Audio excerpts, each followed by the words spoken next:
When your current term expires in a couple of years' time, what do you want to achieve? What do you want to see at Hong Kong University?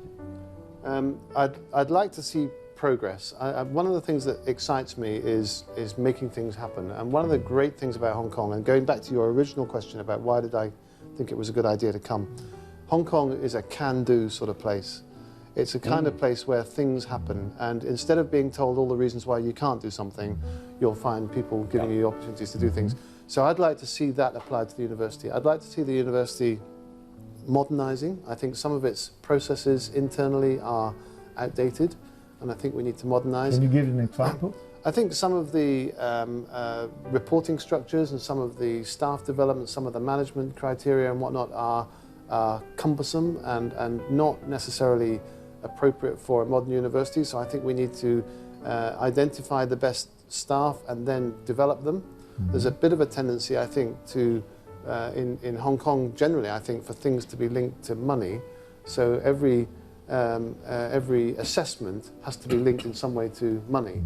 I see staff development and mentoring and the preparation of somebody for the rest of their career as about much more than money. So I think we need more modern staff development than we've currently got. You just talked about money.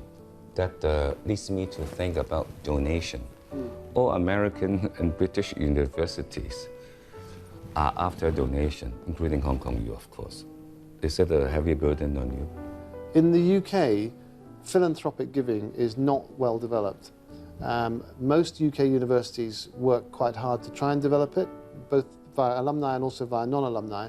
And what most UK universities do in order to develop their philanthropic giving is hire an American in order to run their fundraising operation, because the Americans are very good at it. And that was true in my previous university, and in fact my previous university did pretty well on philanthropic giving compared to many other British universities. American universities, as you say, are entirely geared towards fundraising, especially the private universities, but not only the private universities, and with alumni giving and fundraising being absolutely the key elements of the job of somebody like me. I would say Hong Kong is intermediate between those two extremes. Not too difficult? No, I think in Hong Kong, particularly for my university, there's a very good history of philanthropic giving. We have a lot of support from the community. We have a wide network of alumni. I sign thank you letters all the time for donations. The other advantage, of course, we have is that we are government funded, and so therefore we don't depend on philanthropic giving for our very function. We depend on it for a lot of our development and a lot of the things that we'd like to do that we can't otherwise do. You talk about government funding. Did you see any government intervention in recent controversial issues in 2015? So there is undoubtedly public interest in the affairs of the university, and I've said earlier on, I try to take that as a compliment because I think it means that the university is an important entity within Hong Kong. I think the government is interested in what we do. Interested?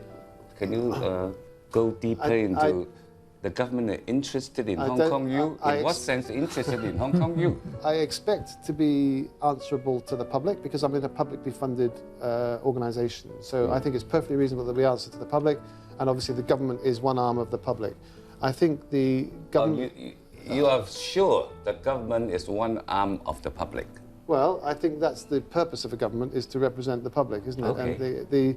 And I hope you are. I can see where we're going with the questions. But the question you asked is, have I seen interference by the government in the running of the University of Hong Kong? And I think the answer I would give is no. I think there are plenty of examples of people from all across the political spectrum giving me the benefit of their opinions about all sorts of matters. Including Fred Ma. Including Fred Ma. But I don't necessarily say that they're running the university or they're interfering. I think they're giving me their opinions.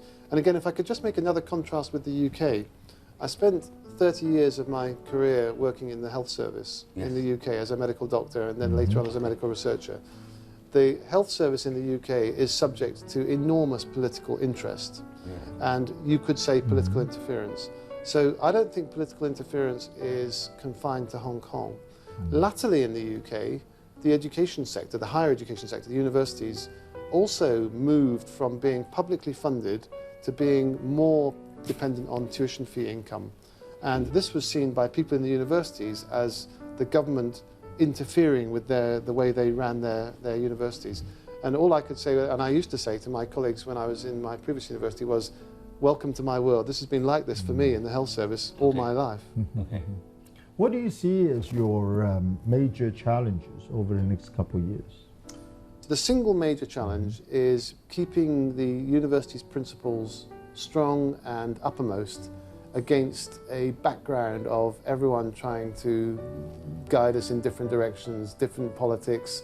I want to see internationalization, I want to see integration. As I've said, I want to see developing our opportunities in mainland China, and I don't want any of that to be prevented or clouded by short-term political considerations. That's probably the single biggest challenge.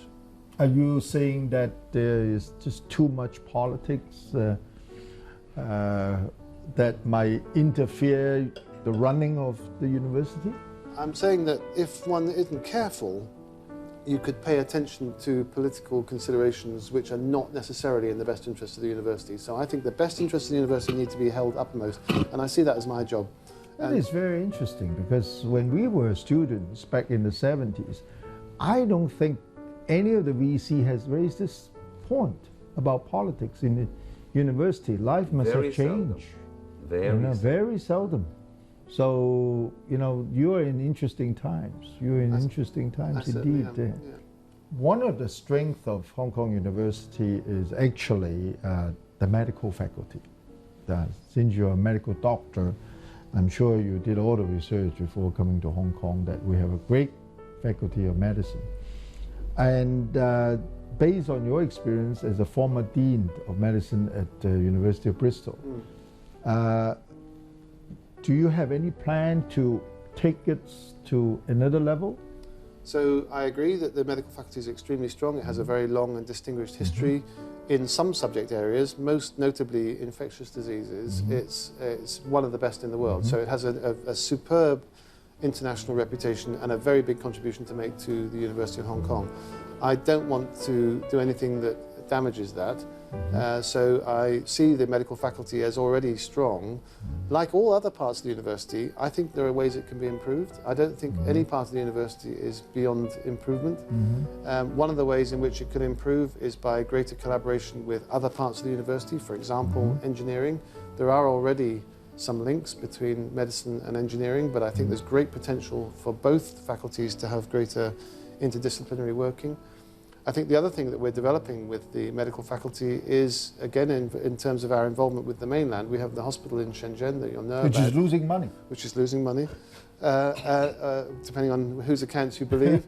But we have an opportunity to expose our students and indeed our researchers to the mainland in a way that the other medical school in Hong Kong, but also many medical schools elsewhere in the world would really yearn to have, because we have already a foothold in the mainland. Will you support the idea of opening more hospitals in the mainland?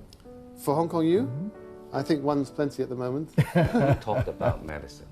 I now talk about law. What is happening to your School of Law now? It's a fair question. The School of Law, I think, is strong. I think if you look at the recent research assessment exercise, there have been some people that have wanted to portray that exercise as showing our School of Law as weak. I don't agree. I think our School of Law is strong. But there are certainly areas of it that could be stronger, a bit like as I was saying for medicine. The involvement of members of the School of Law in pro-democracy protests clearly brings controversy, and you're hinting at a story which has certainly engaged quite a lot of my attention in the last 12 months. So I think the opportunity in a university to have different viewpoints expressed and to have controversial viewpoints expressed and debated, I think that's healthy. I think it's something that a university should stand for. I believe in freedom of speech and academic freedom. And it so happens that some of the pro-democracy protesters are in my School of Law, and I know that in some people's minds is paradoxical. Today is another world. We have to say goodbye to the president.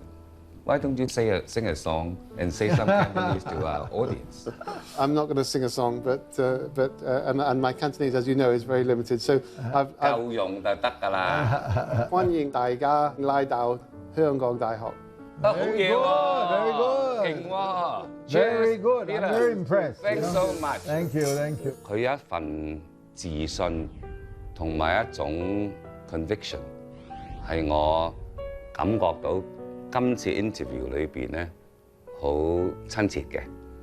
佢係一個人，佢唔係一個工具，佢係一個管理人，但係同時亦都係一個親民嘅學生領袖。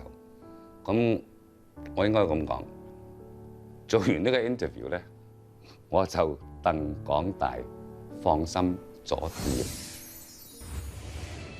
我喺好多個場合咧，其實已經見過校長㗎啦。